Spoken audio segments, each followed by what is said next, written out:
Contrivance, as in gadget, an interesting and often novel device with a practical use. R.A Dickey was doubted from the beginning. His stint with the Blue Jays was rather mixed review at the end. Sure, he didn't end up winning Cy Youngs with the Blue Jays, but he was an integral member of our team.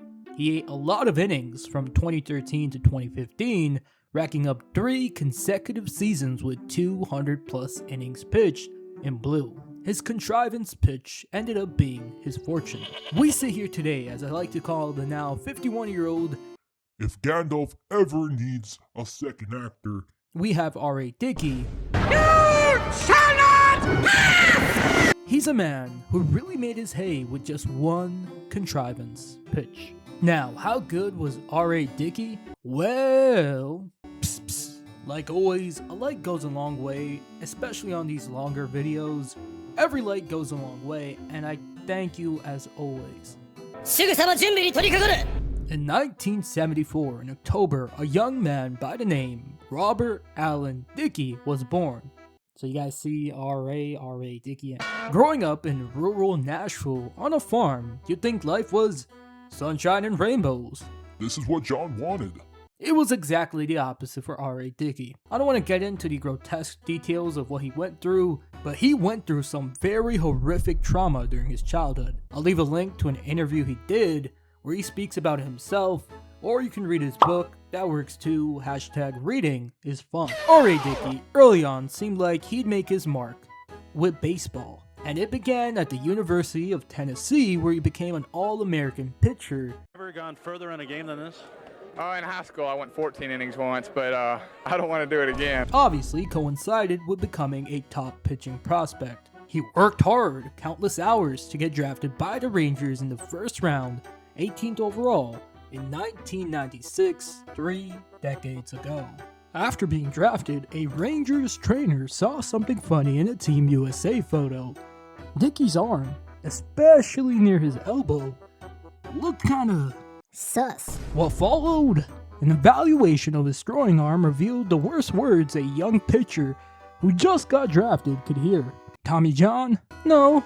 R.A Dickey was even more of a baseball anomaly. The man was born without a UCL. Now, for some of you who think a UCL is the Champions League, it's a ulnar collateral ligament, the ligament that usually goes when you're getting a Tommy John. Even more confirmation that a guy who was born without one, who was throwing mid-90s fastballs without a UCL? Come on, the dude was a magical being of pitching. He might be baseball Gandalf. This made the Rangers obviously very skeptical. They just used a first-round draft pick on a kid with no UCL. You know, looking back, if this was in 1995, he would have been throwing 100 miles per hour without a UCL. To add insult to injury, the Rangers, who originally proposed a $850,000 signing bonus, well, that shrank to only $75,000 after the medical discovery. He went from being almost a millionaire, the most touted arm in the farm, to being completely doubted by the same organization that drafted him. That Rangers trainer, whoever you are, I hope you walk in some Legos. Still, R.A Dickey, determined, worked his way up by 2001 to Major League Baseball, pitching a total of 5 years with the Rangers. His time in Texas was, to put it nicely, he struggled. A 5.21 ERA and a 16-19 win-loss column, it was looking bleak for the man with no UCL. In 2005, he was given the opportunity to learn his new contrivance pitch, the knuckleball. As an organization, that, R.A. as a conventional pitcher is probably not going to make it back to the big leagues. But then we talked about, we have an idea. And the idea is we'd love for you to become a knuckleball pitcher. We'd love for you to take a shot. His pitch mix in 2005, at 30 years of age, he had a high 80s fastball that was declining in velocity, a breaking ball, and of course a forkball that later was mastered into his contrivance pitch, the knuckleball. He tried to show the Rangers the knuckleball can work on April 6, 2006. His last shot to show the Rangers he can be a rotation arm. His last moment to finally silence the doubters, the skeptics, and show this pitch can work for him. He ended up giving up 6 home runs tied most in the modern era in just 3/3 of work. Yeah. Pretty sad. Now, one man has given up 7 home runs. Baseball legend Charlie Sweeney, who pitched in 1884. Charlie, still unfazed, went bonkers that year, finishing 17-8, and he hit 307. They try to tell us Ohtani is special when dudes like Charlie Sweeney are the true two-way icon. 2006 was the lowest point of the R.A Dickey story. He was let go by the Rangers after the botched start and his stint in AAA. He was having off-the-field issues with his marriage. All this culminated with the trauma in the past into severe depression. At the end of the day, players are just as human as you and me. R.A Dickey was able to get past these demons and trauma through honesty. Being honest in his 2012 memoir and talking about it with others helped him relieve the trauma he had. And his knuckleball, well, it was aging like fine wine. The story of R.A Dickey turns from this moment. His iconic knuckleball had no merit on age. You could be 67 and you could throw a knuckleball. I did not mean to say 60. From 06 to 09, he had a roller coaster ride of teams.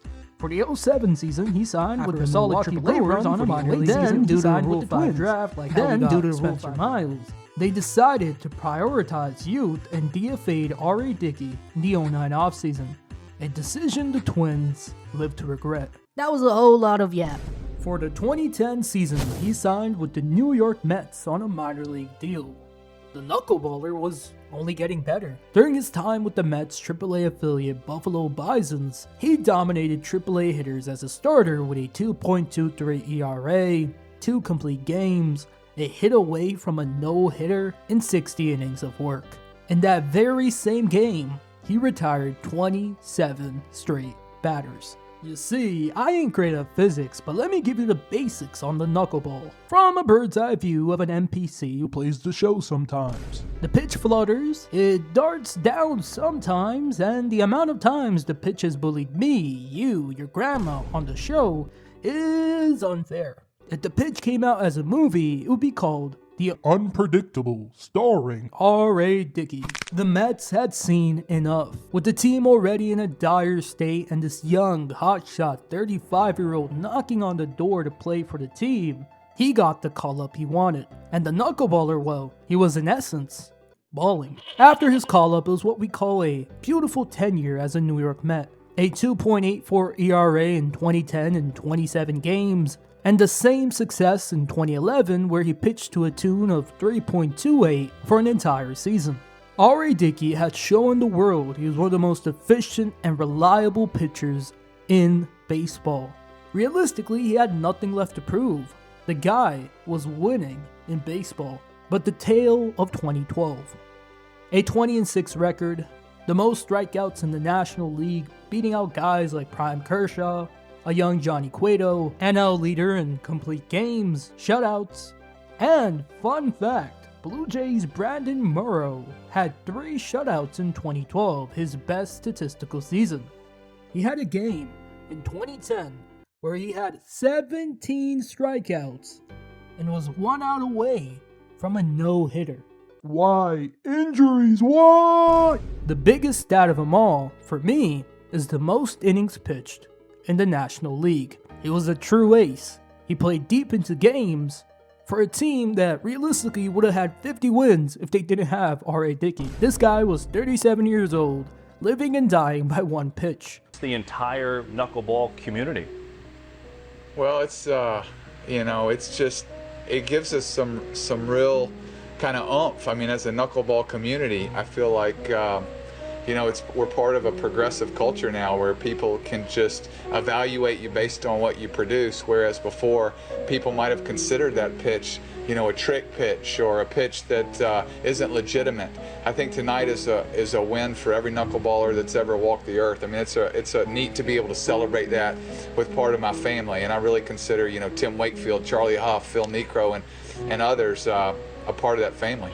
From doubted by every single organization he ever stepped foot into, R.A. Dickey reached the pinnacle of pitching achievements when he won the Cy Young in 2012. Actually, it might be the greatest achievement. He won it with the Mets. When do the Mets win anything? He obtained baseball immortality as the only living, past or present, knuckleballer to ever win a Cy Young. Not bad, baseball Gandalf. Now, his stint with the Blue Jays was good. Not the level of players we gave up good, as the deal involved pieces like Noah Syndergaard and Travis d'Arnaud.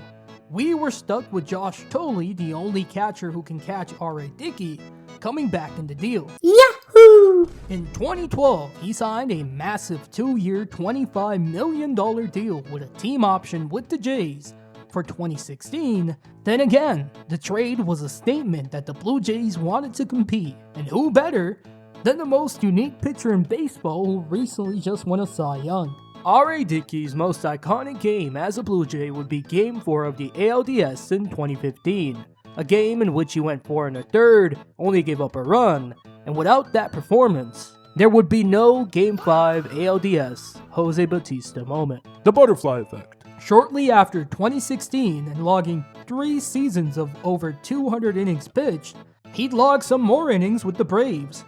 Just a regular 9-to-5 at this point. Fun fact, the Atlanta Braves started the year with Bartolo Colon and R.A. Dickey in the same camp. So you're telling me they had a 43-year-old and a 42-year-old, someone who somehow was Younger than Dickey in 2017. before officially retiring from baseball. Now, what has Gandalf been up to recently? Well, he stayed in shape, and he honestly, even back then, seemed like a great guy. Heck, he could probably still pitch if he really wanted to. I'm just saying. Well, folks, this was a longer format video on a very unique Blue Jay whose story is now over a decade old. If I can bring back one Blue Jay from my time machine this time, it would be 2012 R.A. Dickey. We could definitely use his knuckleball in our current rotation. We have so many bullpen days, I feel really bad for our bullpen, like badly. As always, I hope you're doing well and found this video informative, and keep watching your Blue Jays. And peace.